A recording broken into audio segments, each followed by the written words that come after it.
आगे आगे आगे आगे आगे।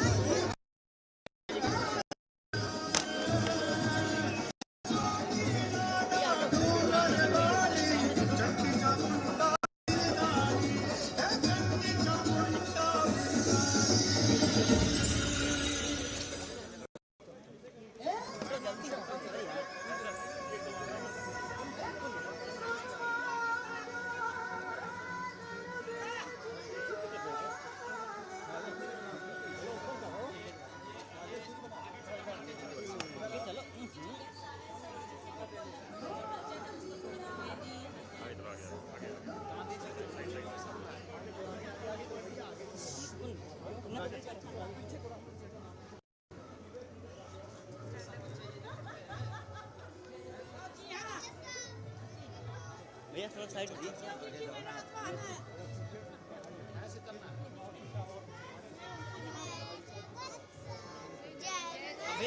थोड़ा साइड दिखिए।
जोरदार तालियों से स्वागत करिए माननीय मुख्यमंत्री श्री योगी आदित्यनाथ जी का।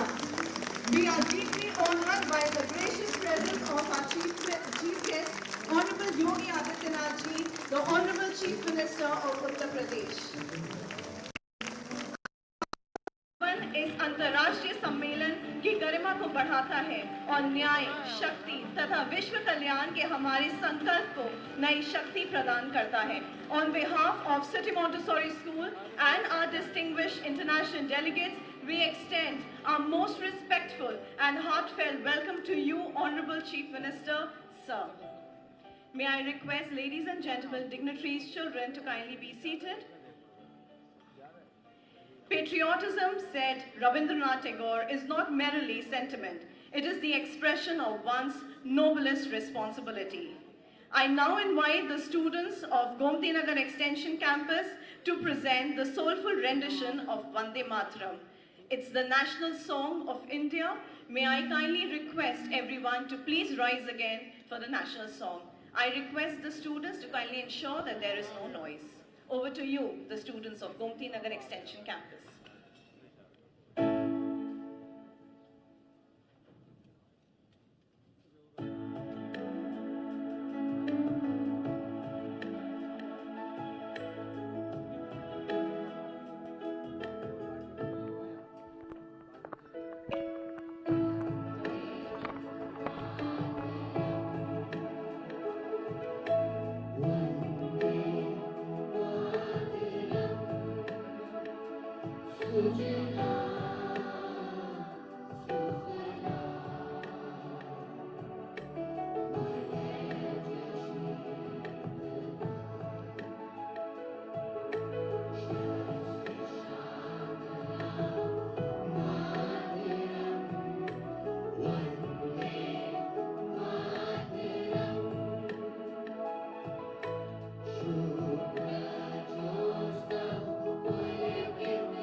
request everyone to kindly be seated. Thank you, children, for such a graceful and inspiring presentation. Your voices reflected unity, discipline, and deep national pride. May I request the team backstage to kindly open the curtains? I now invite Vera Kazmi, student alumna CMS Rajajipuram Campus 1, to introduce the first item of the day.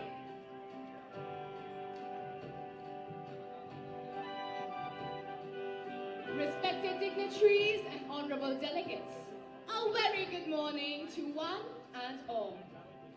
City Montessori School, Rajajipuram Campus 1 feels deeply honored to present the Model United Nations at the 26th International Conference of Chief Justices, a platform where youthful voices rise with clarity, courage, and conviction, echoing the global call for justice and peace. This year's agenda focuses on two pressing concerns of our times: safeguarding the sanctity of international law amid global divisions and advancing climate accountability, countering greenwashing. Let this conference be a reminder that through compassion and collective will, we can forge bonds that no discord can break.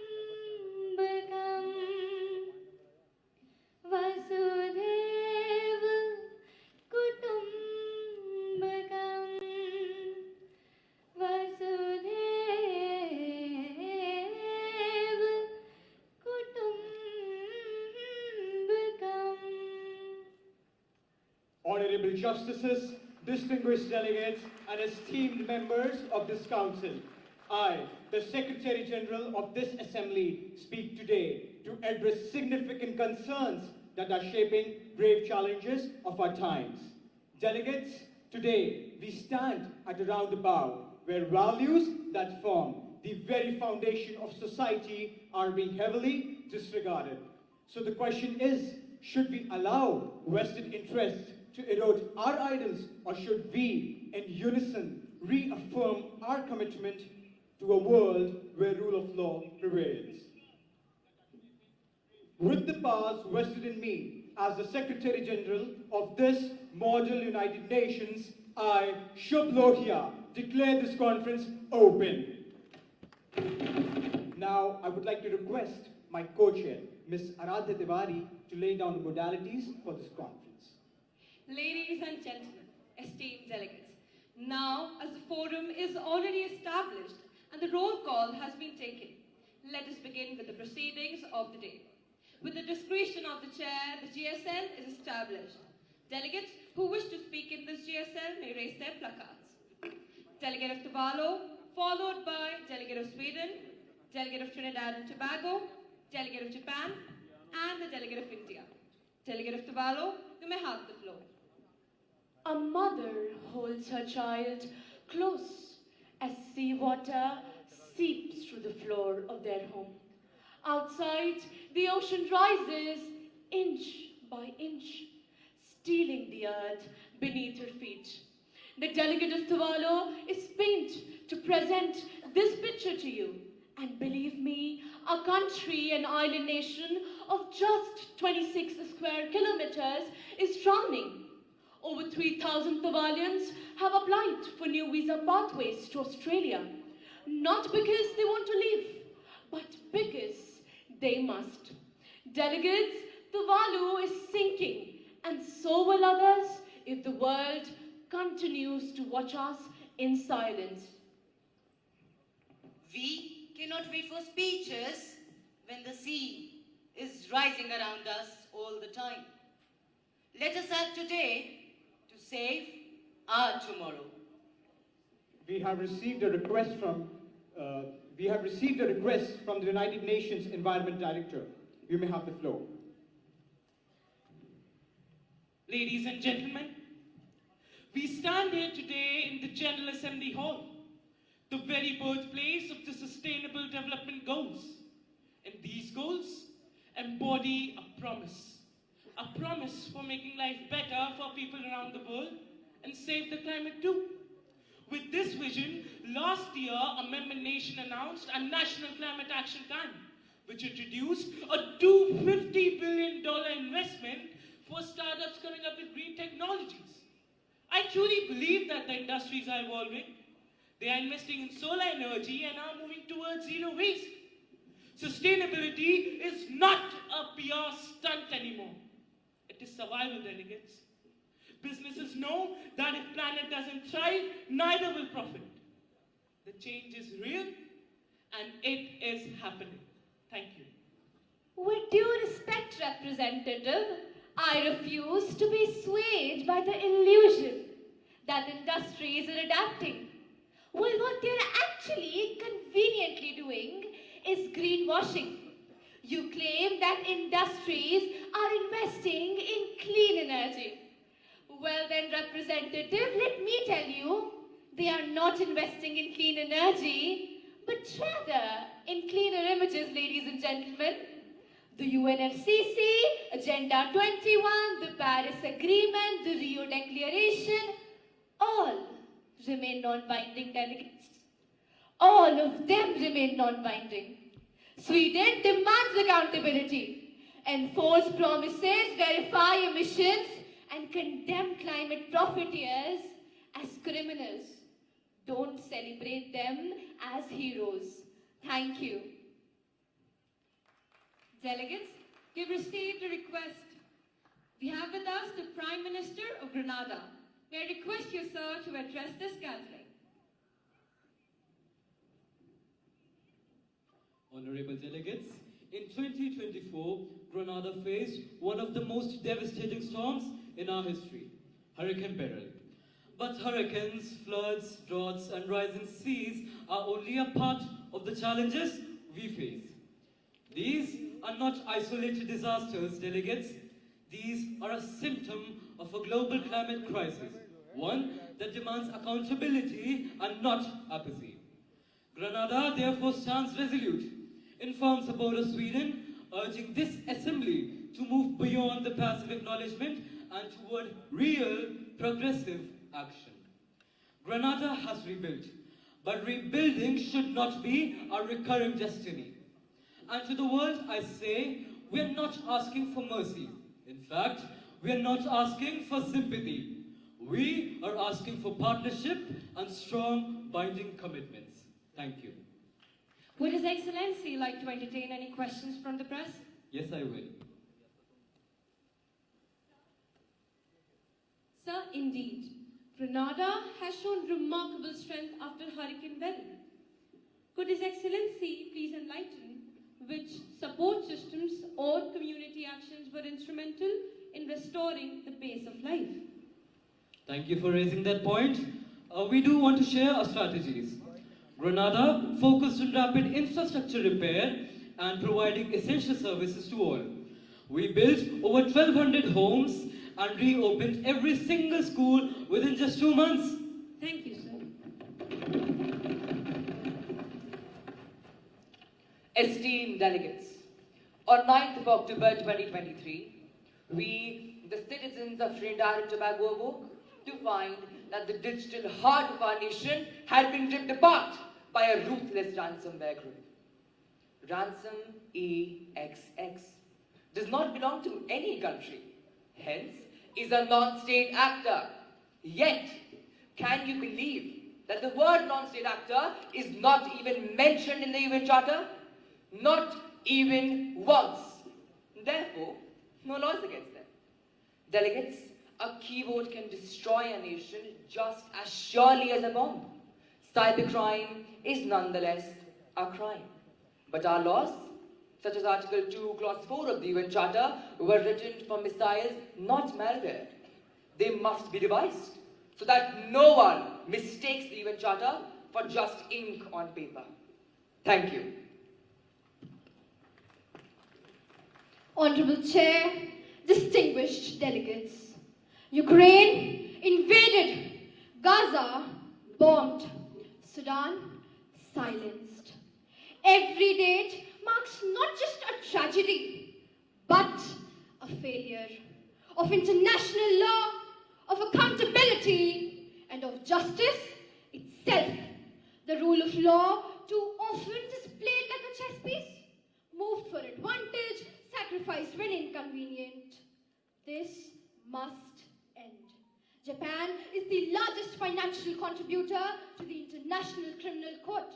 It stands firm in declaring, respecting international law is not optional, it is the solution.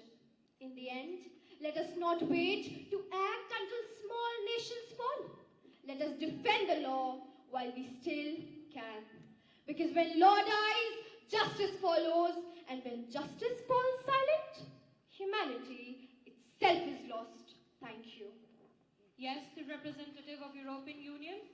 The representative of the European Union would like to propose a motion for an open floor debate for the next 5 minutes.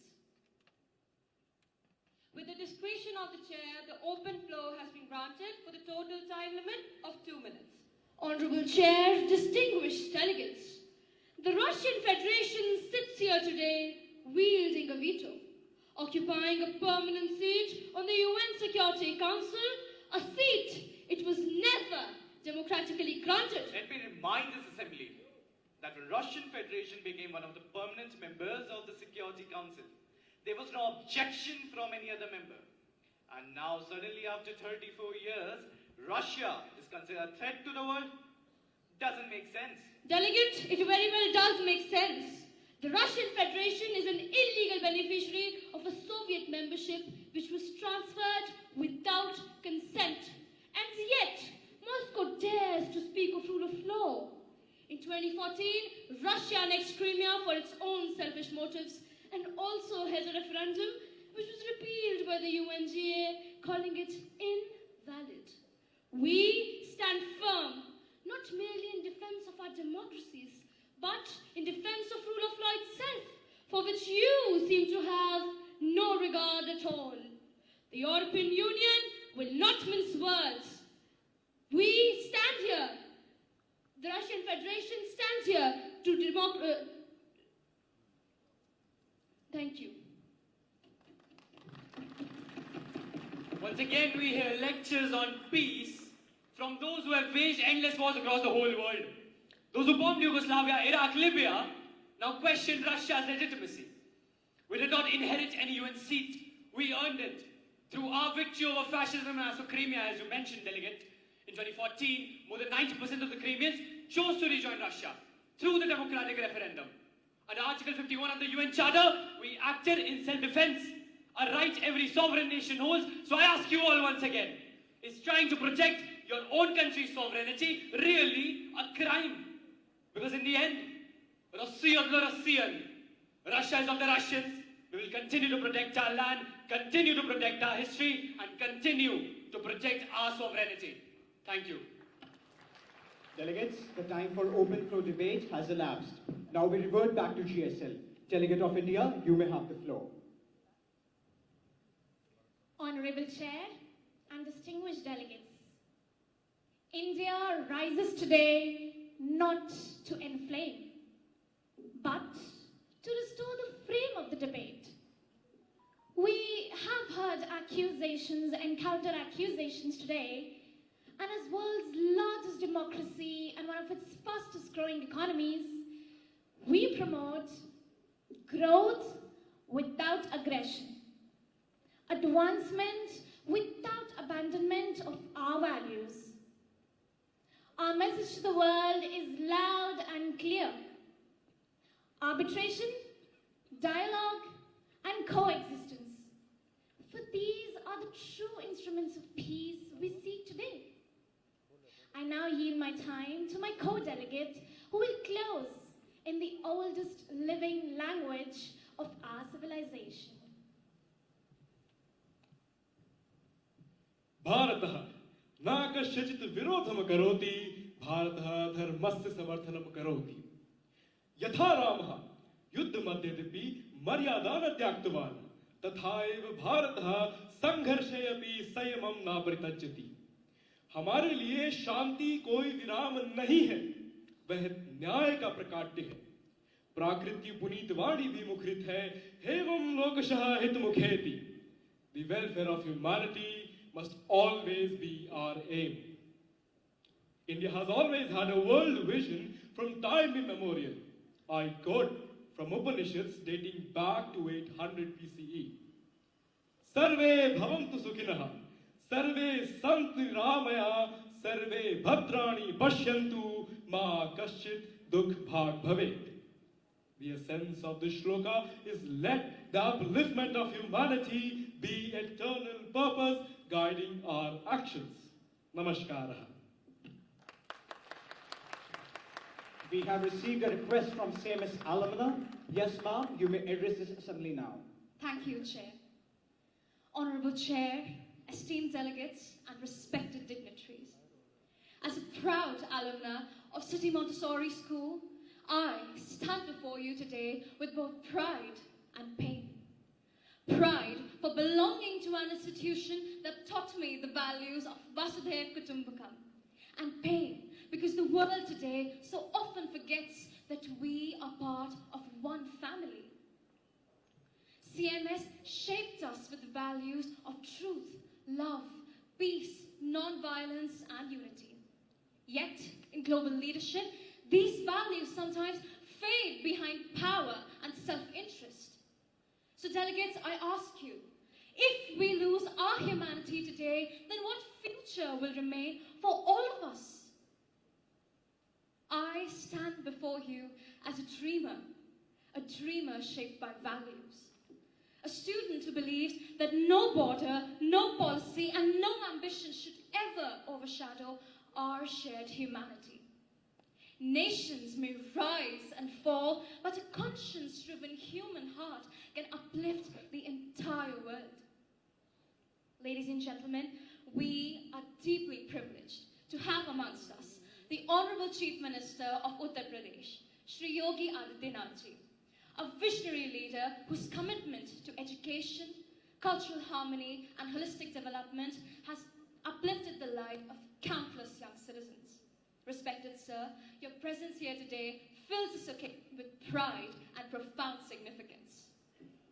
Today, we take this opportunity to unveil the Dr. Jagdish Gandhi Globe, a symbol of the vision, the moral clarity, and the courage of the founder-convener of the International Conference of the Chief Justices of the World and the founder of City Montessori School, our beloved Dr. Jagdish Gandhi, ladies and gentlemen. It echoes the awestruck words of CMS alumnus, whom you may very well know, astronaut Shubhanshu Shukla, sir, from the International Space Station in June 2025, and I quote, "It seems that no border exists. We all are a part of humanity, and the entire earth is our one home." Vardha, you'll notice something deeply intentional in this globe. There are no country names. Instead, there stand values, universal virtues that transcend geopolitical demarcations. He believed that both individuals and institutions, including nations and global governance structures, must be guided not by power, but by virtues such as empathy, diversity, truthfulness, humility, trustworthiness, care for the environment, and detachment from consumerism. Yes, Nikhil, very well spoke. I completely agree. Ladies and gentlemen, these are not mere lofty ideals. These are practical anchors, which were embodied consistently by Dr. Jagdish Gandhi throughout his life. He often quoted, "Be generous in prosperity and thankful in adversity. Be worthy of the trust of thy neighbor and ensure that you look at them in a bright and friendly face." And truly, ladies and gentlemen, if there is one message that the students of this conference want to convey, it is this: that let the member nations look upon their neighboring nations in a bright and friendly manner and be worthy of the trust of them. This globe carries Dr. Gandhi's immortal presence as a cherished friend to many among you, and is a tangible symbol of his message that the destiny of nations is intertwined and that peace is not merely possible. It is our moral obligation and a promise that we will continue the work he began, with the understanding that the well-being of mankind, its peace and security are unattainable until and unless unity is firmly established. A promise that we will strive for one world, one people. Beautifully put, Farah. With this, I request our respected founder director, Dr. Bharti Gandhi, and manager, Professor Geeta Gandhi Kingdon, to kindly accompany and lead Shri Yogi Adityanath on the stage for the inauguration of the Dr. Jagdish Gandhi Globe, ladies and gentlemen. Please give it up. I also request Honorable Mr. Mesic, former President of Croatia, Honorable Dr. Missisili, former Prime Minister of Lesotho, Honorable Mr. Bagman, Sitting Speaker of Parliament of Ghana, and Honorable Mr. Frederick, Sitting Speaker of the House of Representatives of Antigua and Barbuda.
If you want to take their seats.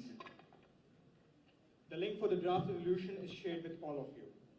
Distinguished delegates, the world needs true change makers, and you are the two. Let this be a commitment to action, compassion, and courage. With the powers vested in me as the Secretary General of this model United Nations, I, Shubh Lohia, declare this conference closed. That was indeed powerful. Thank you, dear students from Rajajipuram Campus 1, for this meaningful ceremony. May the virtues inspire each one of us to work for a peaceful planet. Every great mission begins with a visionary. CMS is blessed with such leadership. Professor Geeta Gandhi Kingdon, ma'am, manager of City Montessori School and convener of the conference. I warmly invite respected manager ma'am to warmly welcome the chief guest and also for her address.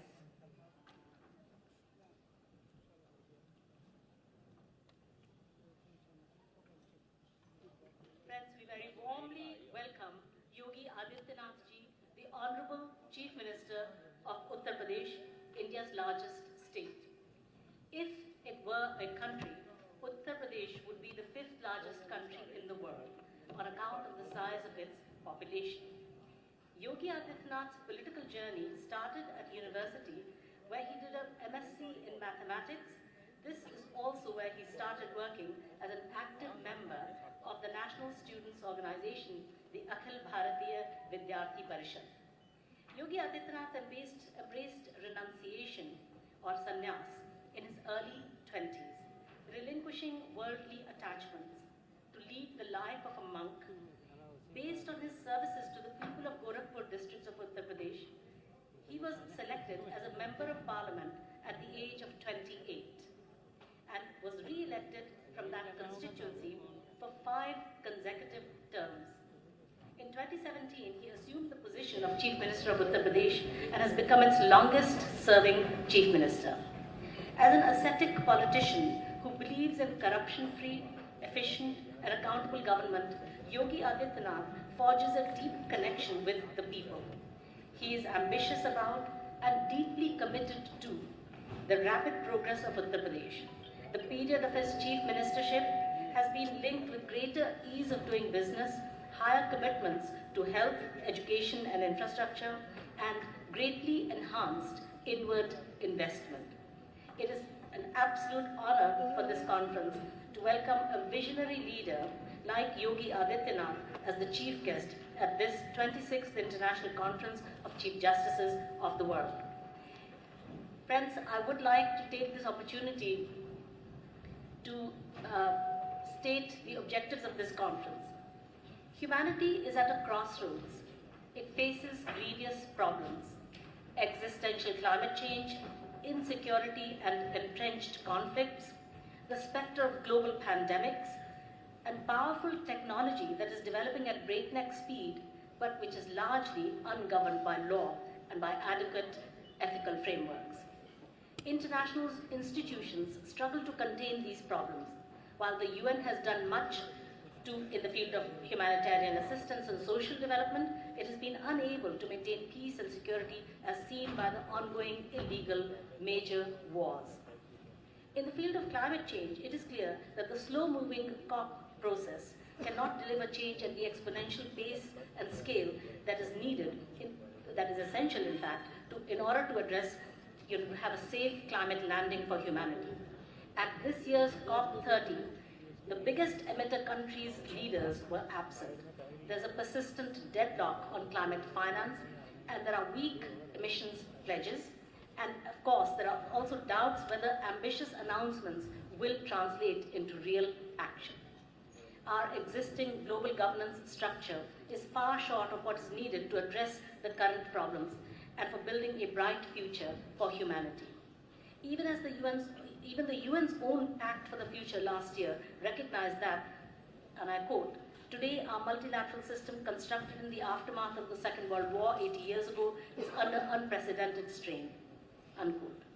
A major lacuna is the UN's outdated structure, especially the Security Council's veto power and the lack of representation for many regions. A second problem is the UN's chronic underfunding, with reliance on major donors. Institutional inertia also creates inefficiency. Another problem is the rise of mini-lateral groups such as the BRICS and G20, etc., which sometimes felt divert attention from the UN's central role. But we have to have hope for our children. Children are the common present concern and the future hope of all peoples and nations. It is our intergenerational responsibility to bequeath to them a brighter and safer future. You might ask, why India? What does India have to offer? The father of our nation, Mahatma Gandhi, had said, "A day will come when the world will approach India in its quest for peace, and India will become the light of the world." As my father said in his talk at this very conference in this very hall in November 2022, India has two important things to offer this troubled world about its governance. Firstly, the concept of Vasudhaiv Kutumbakam from the ancient Indian holy scriptures. This means that the whole earth is one family, meaning thereby that all who dwell on earth are our brothers and sisters. When India chaired the G20 meetings, the motto chosen was "One Earth, One Family, One Future." This motto is drawn straight from the Vasudhaiva Kutumbakam concept. If the world could draw inspiration from this rather spiritual approach to the relations of nations with each other, it would be likely to lead to more multilateralism and more collaboration. The second thing that India has to offer the world is the fairly unique provision in the Constitution of India about how the Indian state shall conduct its international relations with other nations. Article 51 of the Indian Constitution promises that the state shall endeavor to promote international peace and security, maintain just and honorable relations between nations, foster respect for international law, and encourage the settlement of international disputes through arbitration. These promised endeavors are indeed guiding lights for the conduct of nations. Peoples and nations long for peace, and there is a growing awareness of the need for effective global governance to bring peace. For building an effective global governance architecture that has relevance, legitimacy, and the trust of the nations, it is essential to review the United Nations Charter, which was made 80 years ago and has not changed, even though the needs of the world have changed. There is a momentum building for a review of the UN Charter, despite the reluctance of some historically privileged nations who may want to preserve the status quo.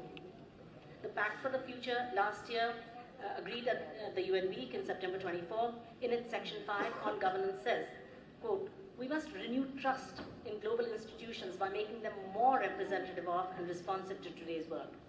Last year, a major document was published by the Global Governance Forum titled A Second United Nations Charter, Modernizing the United Nations for a New Generation, which proposes a major modernization of the United Nations to reflect 21st century realities. This document suggests, deleting outdated text, strengthening human rights, and embedding environmental protection. It adds a World Parliamentary Assembly for democratic legitimacy. It also proposes a standing United Nations Peace Force, a reformed ECOSOC, and it gives the ICJ, the International Court of Justice, more compulsory jurisdiction. Finally, it suggests innovative UN financing and regular charter review in order to keep the system dynamic rather than ossified in time. Dr. Augusto Lopez Claros, President of the Global Governance Forum, is present here at this conference, as are some other co-authors of this document. This year, on the sidelines of the United Nations Week, a new movement was formed called Article 109 Coalition, which aims to gather momentum for convening a UN Charter Review Conference by 2030. India, Brazil, and South Africa have also declared their support for Charter Review. This conference that we're at in the next 2.5 days will hear more about and debate the proposals for the review of the UN Charter, which will include specific suggestions on the UN and on its structure. Friends, at the end, I would just like to say that youth can move the world. And the 16-year-old Greta Thunberg and her Fridays for Future appeal attracted huge support among the youth globally. And as such, she did much to highlight climate change and to put it on the national and global political agendas.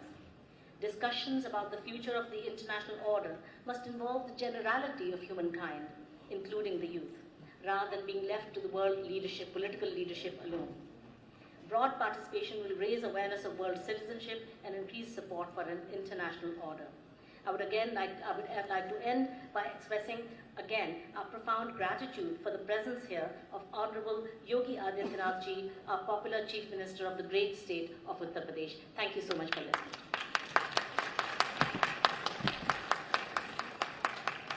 Thank you, respected ma'am, for illuminating the path ahead. Your vision strengthens the foundation of this conference. We now move to another powerful manifestation of our shared vision, the unity of the world. Our founder manager, Dr. Jagdish Gandhi sir, often reminded us that peace is not possible without unity. That peace is the very prerequisite, and such भी है, जहाँ एकता होती है, वहीं वास्तविक शक्ति और विजय संभव होती है. In every culture across the world, prayer has always been the language of hope. प्रार्थना एक शक्ति की उम्मीद है, एक किरण है. A force that transcends geography, race, and ideology, binding humanity in one shared aspiration. I now welcome the students of City Montessori School, Kanpur Road campus to offer the World Unity Prayer.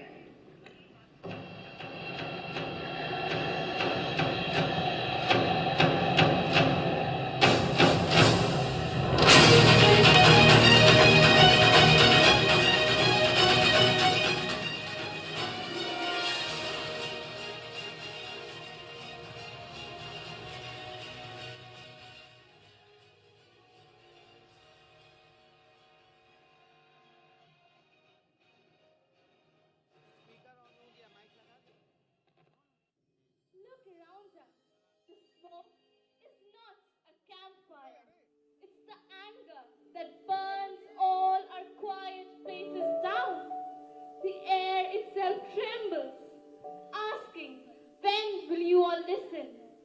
They call it strife, but we call it rebel. They fight over tiny lines on maps no one sees. Each border drawn in dust fades faster than the cries it caused. They chose fire instead of mercy. What is the price when the whole house burns? We walk in soil soaked with loss. But even ash remembers rain, and rain remembers hope. We need a covenant sworn to earth. Let every nation hold it sacred as the breath that keeps us alive. We need wisdom from every shore. Let each voice answer so the silence never wins again. Let the continents speak, for their voices are our own. Listen to the voices of the world. Let their hopes rise together, shaping the dawn that begins today.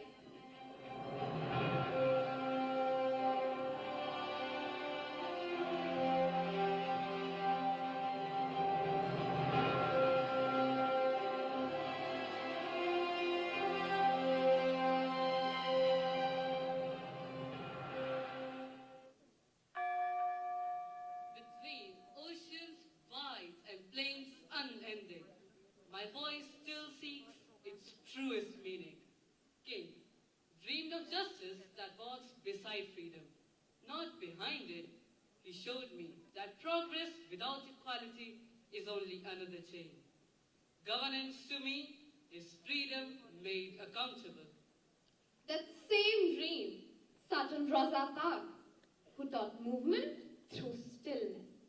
Her silence became my lesson, that change begins not in noise, but in resolve.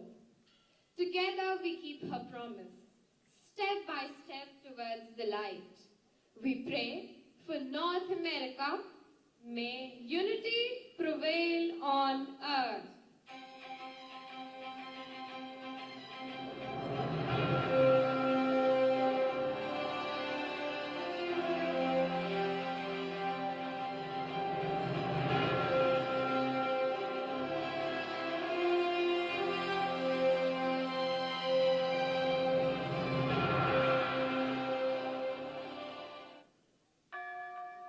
Where jungles breathe and mountains touch the cloud, I have learned that beauty and hardship often share the same soil.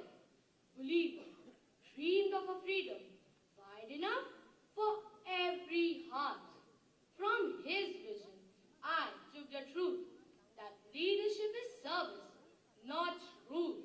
My spirit endures to the rhythm of hope. That rhythm still in Menchu, who gave voice to those who were never heard. Her truth binds the wounds of my forgotten villages. In her defiance,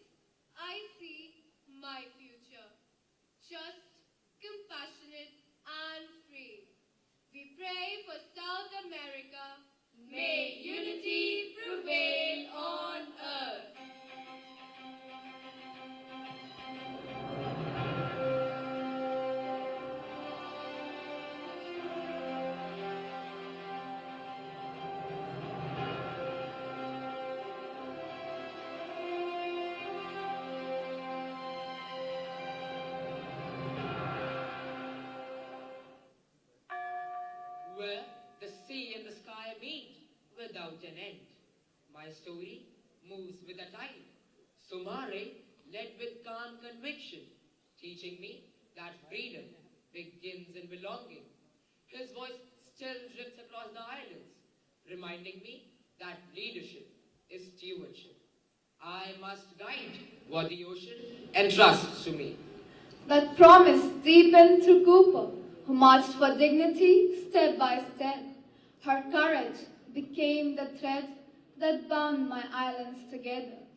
Now, from every shore, one song rises, steady, bright, unbroken. We pray for Oceania, may unity prevail on earth.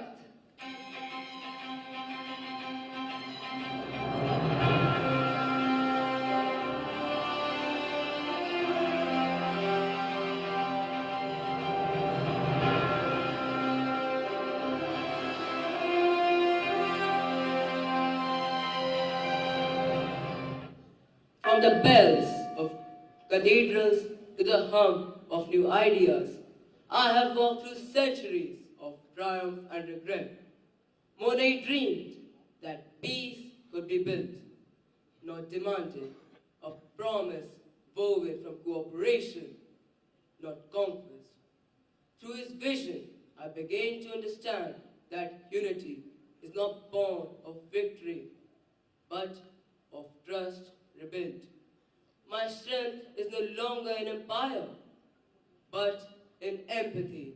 That empathy found light in Curie, who turned discovery into healing. Her pursuit of knowledge taught me that wisdom must serve, not dominate. From ashes and inventions, I rise again, humbler, wiser, whole. We pray for Europe. May unity prevail on earth.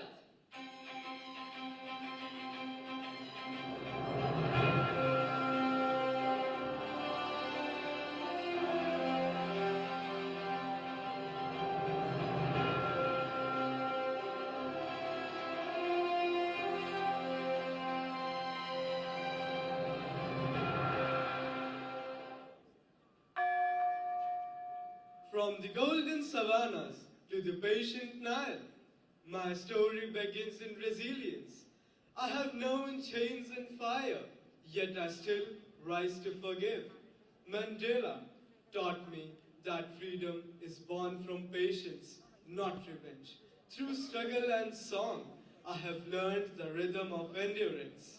From that endurance grew the courage of Mathai, who planted hope as trees. Her roots reminded me that true healing begins in the soil and the soul alike. Now, when I breathe for every child yet to come. We pray for Africa, may unity prevail on earth.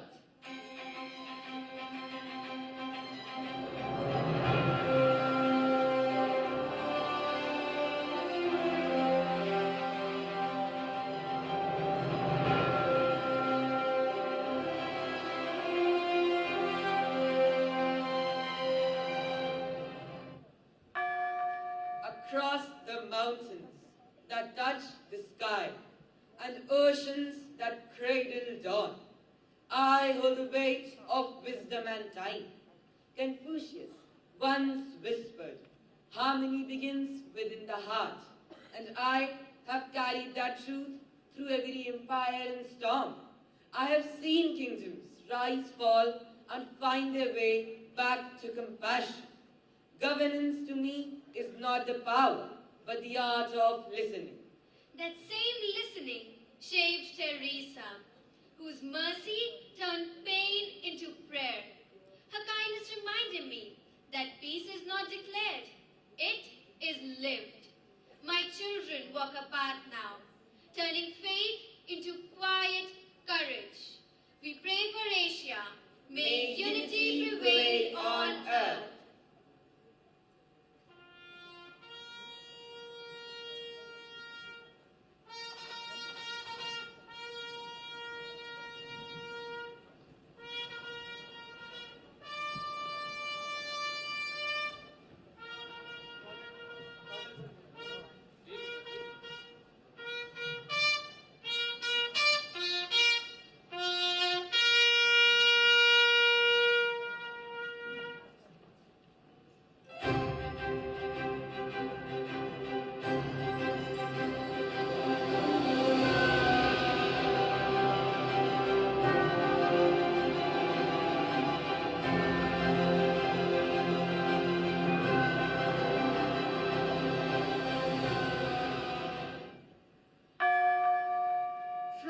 deserts to oceans, from high peaks to deep rivers, the nations of the world stand together in one accord.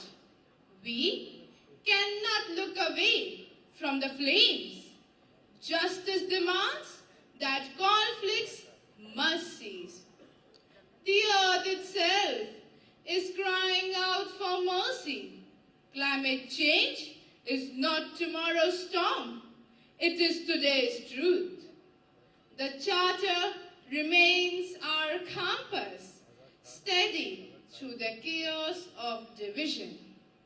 We must govern wisely, shield the weak, and guard this earth for every child to come. This is our shared covenant, born to protect all life. I pray for the world. May unity prevail on earth. May unity prevail on earth.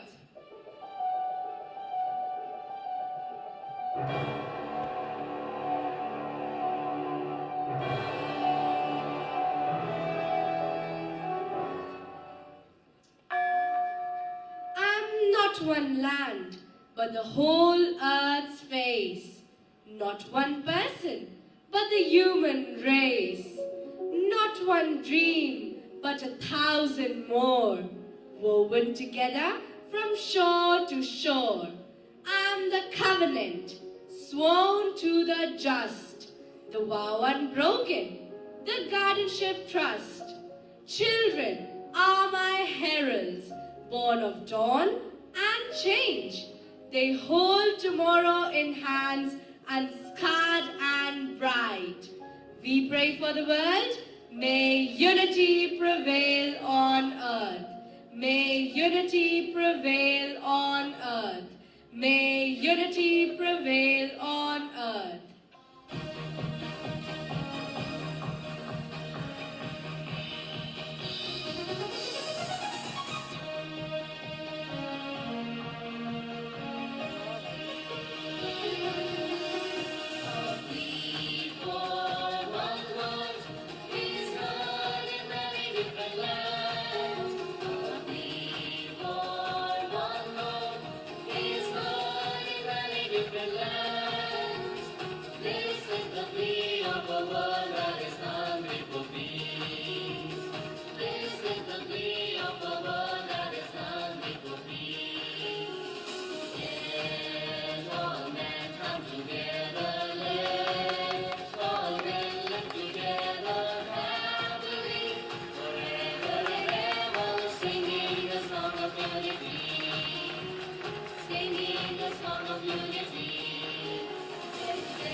Thank you, dear students, for the serene and divine invocation.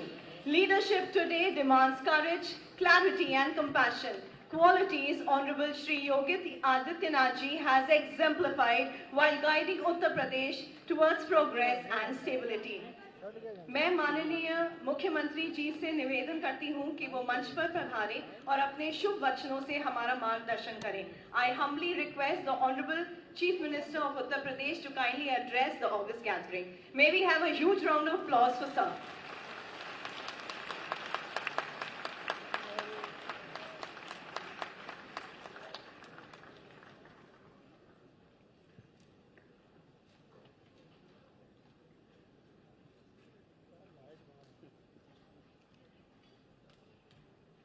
International Conference of Chief Justices of the World कि आज के इस उद्घाटन समारोह में उपस्थित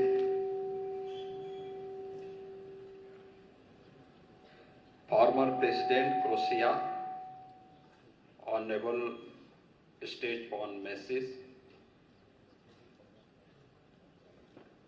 former Prime Minister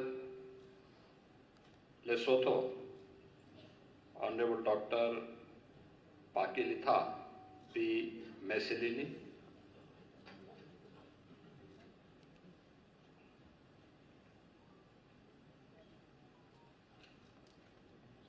आज के इस समारोह में उपस्थित दुनिया भर से आए यहाँ पर उपस्थित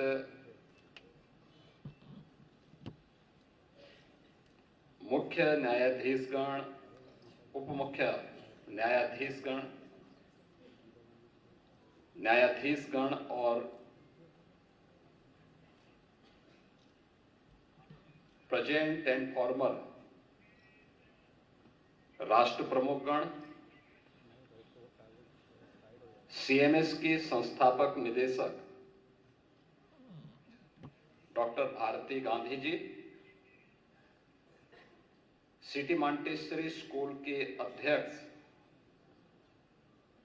डॉक्टर रॉजर किंगडन, सीएमएस के प्रबंधक प्रोफेसर गीता गांधी किंगडन और यहां पर उपस्थित सभी माननीय अतिथिगण, मैं सबसे पहले इस प्रतिष्ठित सम्मेलन में उपस्थित आप सभी अतिथियों का देश की आबादी के सबसे बड़े राज्य उत्तर प्रदेश की राजधानी में आगमन पर उत्तर प्रदेश सरकार और उत्तर प्रदेश के नागरिकों की ओर से हृदय से मैं स्वागत करता हूं, आप सबका अभिनंदन करता हूं।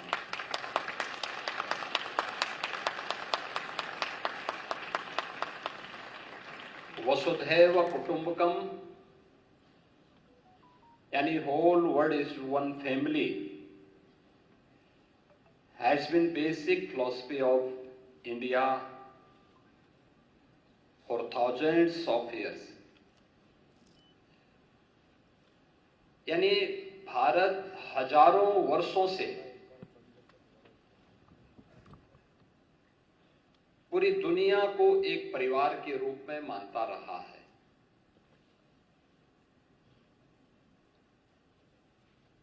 यह भारत की न केवल एक भावना रही है बल्कि दुनिया का कोई मत, मजहब या संप्रदाय नहीं जिसे उसके संकट के समय में भारत ने शरण न दी हो, भारत ने उसे आगे बढ़ने और उसके संरक्षण में अपना योगदान न दिया हो। आज के इस अवसर पर जब हम दुनिया भर से जुड़े हुए न्यायविदों के सम्मेलन के उद्घाटन सत्र में यहां पर उपस्थित हुए हैं, इस अवसर पर सीएमएस लखनऊ के संस्थापक डॉक्टर जगदीश गांधी जी की स्मृतियों को नमन करता हूं, उन्हें विनम्र श्रद्धांजलि अर्पित करता हूं, जिन्होंने global unity, peace and justice के लिए international conference of chief justices का पिछले एक लंबे समय से इस कार्यक्रम का शुभारंभ यहां पर किया और एक दूसरे को समझने और उसके माध्यम से एक नया संदेश देने का प्रयास किया था। हमें इस बारे में यह बात कभी विस्मृत नहीं करनी चाहिए कि दुनिया की वास्तव में समस्या क्या है और कहीं ना कहीं हम जब इसकी तह में जाते हैं तो हमें लगता है कि डायलॉग एक दूसरे के बीच में नहीं है या किन्हीं कारणों से स्वयं के वर्चस्व को स्थापित करने के लिए डायलॉग को बाधित किया गया। यह कॉन्फ्रेंस अपने आप में डायलॉग का एक माध्यम है। दुनिया के न्यायविदों के माध्यम से दुनिया की मानवता के लिए,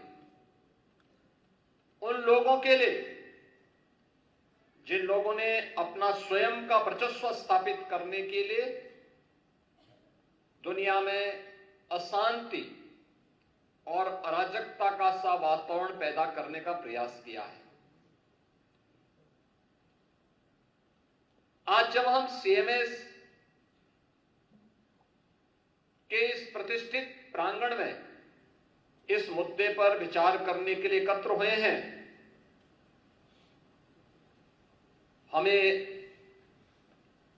यूएन की उस घोषणा को भी स्मरण करना होगा जो उन्होंने सस्टेनेबल डेवलपमेंट गोल्स के बारे में दुनिया के राष्ट्रों से आह्वान किया था। सस्टेनेबल डेवलपमेंट गोल्स शिक्षा को लेके, स्वास्थ्य, दुनिया के अंदर कृषि और जल संसाधन के मुद्दे को लेकर, एम्प्लॉयमेंट एंड स्किल डेवलपमेंट के साथ साथ पर्यावरण और वन संपदा की रक्षा करने के जिन 16 गोल्स को लेकर के यूएन ने दुनिया के देशों के सामने एक लक्ष्य रखा था, याद करना उसमें शिक्षा सबसे महत्वपूर्ण है। दुनिया के अंदर जब हम शिक्षा की बात करते हैं तो 2.5 अरब बच्चों के लिए, यानी 250 करोड़ से अधिक बच्चों के लिए क्वालिटी एजुकेशन के साथ साथ वे अपने बस्ते के बोझ से स्वयं ही डिप्रेस न हो, इसके बारे में भी हमें विचार करना चाहिए। क्योंकि महत्वपूर्ण भाव ये कि शिक्षा किसी भी व्यवस्था का, व्यक्ति हो, समाज हो या राष्ट्र हो, डायलॉग की स्थापना man to man, society to society, country to country, यह स्थापित तभी हो सकती है जब हम उसके बेसिक भाव पर विचार करें। ये बेसिक भाव एजुकेशन के माध्यम से हम प्रत्येक बच्चे के मन में, प्रत्येक छात्र छात्रा के मन में पैदा कर सकते हैं। लेकिन आज भी यह एक चुनौती बनी हुई है। दुनिया में जहां अशांति है, जहां पे अराजकता है, जहां वर्चस्व को लेकर के एक दूसरे की संप्रभुता को हड़पने की होड़ हो, वहां पर एजुकेशन, वहां पर हेल्थ, वहां पे सस्टेनेबल डेवलपमेंट की बात अपने आप में एक बेमानी सी दिखती है। और उन स्थितियों में हम सबको इस बारे में विचार करना चाहिए कि कैसे इन समस्याओं के समाधान के लिए हर एक स्तर पर प्रयास किए जाने की आवश्यकता है। हम भी उसमें सहभागी बन सकते हैं। अगर एक संस्था अपने स्तर पर पिछले 25 वर्षों से इस प्रयास को आगे बढ़ाने का प्रयास कर रही है, तो क्यों नहीं अन्य स्तर पर यह प्रयास आगे बढ़ सकता। और मुझे लगता है कि यह एक चुनौती दुनिया के सामने जहां बन चुकी है, हम इस बात को अक्सर इस बात को देखते हैं कि एक और हमारे सामने दुनिया के अंदर के प्रतिस्पर्धा एक चुनौती के रूप में है, वहीं हमारे सामने जलवायु परिवर्तन और उससे उत्पन्न होने वाले संकट भी एक नई चुनौती के रूप में है। याद करना, हमारे सामने इमर्जिंग टेक्नोलॉजी जीवन को सहज और सरल करने में जहां उपयोगी भूमिका का निर्वहन कर रहे हैं, वहीं इसके द्वारा उत्पन्न वे अभूतपूर्व कानूनी चुनौतियां भी हम सबके सामने खड़ी हुई हैं, जिनके माध्यम से साइबर क्राइम, डेटा चोरी के और अन्य तमाम प्रकार की एक नई समस्या दुनिया के सामने खड़ी हुई है। ऐसे अस्थिर समय में न्याय, नैतिकता और अंतर्राष्ट्रीय कानून विश्व शांति और मानव सभ्यता के लिए एक बड़ी लकीर खींचने में महत्वपूर्ण भूमिका का निर्वहन कर सकती हैं। हम सबको यूएन के द्वारा 80 वर्ष पहले जिन बातों को उन्होंने घोषणा की थी, उस पर एक बार फिर से विचार करना चाहिए, जो उन्होंने उस समय की दुनिया के बारे में कहा था कि दुनिया को अब एक अधिक न्यायपूर्ण, समावेशी और जवाबदेह वैश्विक प्रणाली की आवश्यकता है। और 80 वर्ष पूर्व किए गई इस घोषणा की सार्थकता आज भी उसी रूप में बनी हुई है। आज हमारी आवश्यकता है कि हम केवल उन पुरानी बातों तक सीमित न रहें, बल्कि आज की उन ज्वलंत समस्याओं के बारे में भी हमें विचार करते हुए जलवायु परिवर्तन, साइबर सुरक्षा, स्वास्थ्य के संकट, वैश्विक आतंकवाद जैसे मुद्दों पर भी मुखर होकर के यूएन जैसे प्लेटफॉर्म का बेहतर उपयोग करना चाहिए। एक ऐसे व्यवहारिक और उद्देश्यप्रद गठबंधन को जो और भी प्रभावी हो सके, इसे आगे बढ़ाने की आवश्यकता है। इसके बारे में हमें भारत की उस प्राचीन व्यवस्था पर विचार जरूर करना चाहिए, जहां पर हमने इस पूरी व्यवस्था को 5 अवयव पर आधारित मान करके पृथ्वी, जल, तेज, वायु और आकाश, इन सब की उपासना को इसका आधार मान करके भारत की परंपरा ने सदैव इसे अपने जीवन का हिस्सा मान करके इनकी पवित्रता को, इनकी सुरक्षा को और इनके संरक्षण को सदैव प्राथमिकता दी। और दुनिया के लिए वर्तमान में जलवायु परिवर्तन की चुनौती हो या फिर इसके माध्यम से उत्पन्न उन वैश्विक संकट के समाधान का रास्ता, भारत की उस सोच के माध्यम से समाधान का एक रास्ता निकाल सकती है। हमने इस युग की सबसे बड़ी महामारी, कोविड महामारी को दुनिया ने झेला है। याद रखना, एक पुरानी कहावत है कि अगर कोई व्यक्ति कहीं पे आग लगी हो और उससे अपने को निश्चिंत पाता है, तो अगर आज दूसरे के घर में आग लगी है और आप उससे स्वयं उत्साहपूर्ण तरीके से और उमंगपूर्ण तरीके से निश्चिंत होकर के सो रहे हैं, तो मान करके चलिए कि कल वह आपको भी अपने आगोश में ले सकती है। दुनिया आज जिस चुनौती से जूझ रही है, चाहे वह जलवायु परिवर्तन का हो, साइबर सिक्योरिटी का हो या फिर आतंकवाद का हो, अगर कोई भी देश या कोई भी समाज इन सभी मुद्दों से आंखें बंद करके दुनिया की मानवता के सामने संकट खड़ा कर रहा है, तो मान करके चले कि यह संकट उसको भी एक दिन अवश्य निगलने का कार्य करेगा, जो आज दूसरों के लिए संकट खड़ा कर रहा है।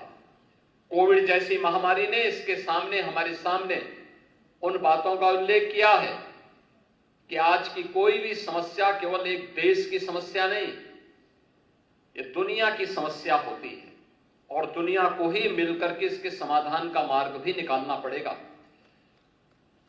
दुनिया को इसका समाधान का मार्ग निकले, दुनिया भर के न्यायविद जब इस इंटरनेशनल कॉन्फ्रेंस के माध्यम से यहां पर एकत्र हुए हैं, तो न्याय मानवता की समस्या का समाधान का रास्ता कैसे निकाल सकता है, यह इस कॉन्फ्रेंस के माध्यम से एक संदेश दुनिया भर में देने की आवश्यकता है। न्याय न केवल समता का, बल्कि प्रत्येक नागरिक की सुरक्षा का, उनके स्वावलंबन का और उनके उन्नत भविष्य का आधार बनना चाहिए। इस विश्वास के साथ मैं इस इंटरनेशनल कॉन्फ्रेंस की सफलता के लिए आप सभी के प्रति अपनी शुभकामनाएं देता हूं।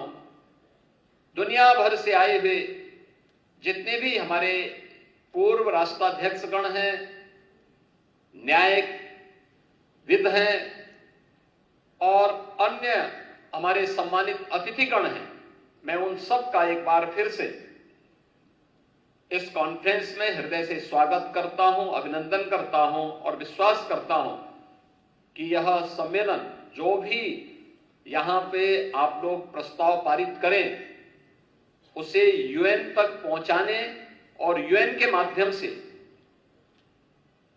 दुनिया भर में हम ऐसी कौन सी पद्धति अपनाएं जो शांति का, करुणा का, मैत्री का और यानी अगर कहें तो भारतीय संस्कृति के अनुरूप वसुधैव कुटुंबकम के इस भाव को फिर से पूरी दुनिया में मूर्त रूप से प्रस्तुत करने में सफल हो। इस विश्वास के साथ इस पूरी कॉन्फ्रेंस के प्रति मैं अपनी मंगल में शुभकामनाएं देता हूं।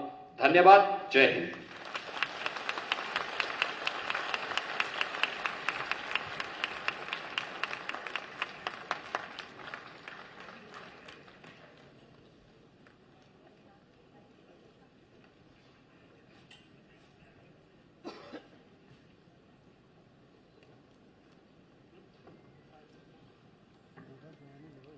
Thank you, Honorable Yogi Adityanath Ji, for your kind presence today. We are deeply honored and humbled by your address and blessings. Dear audience, let's give them a huge round of applause. We are now presenting a token of appreciation to the Honorable Chief Minister of Uttar Pradesh. It is being presented by the founder director of City Montessori School.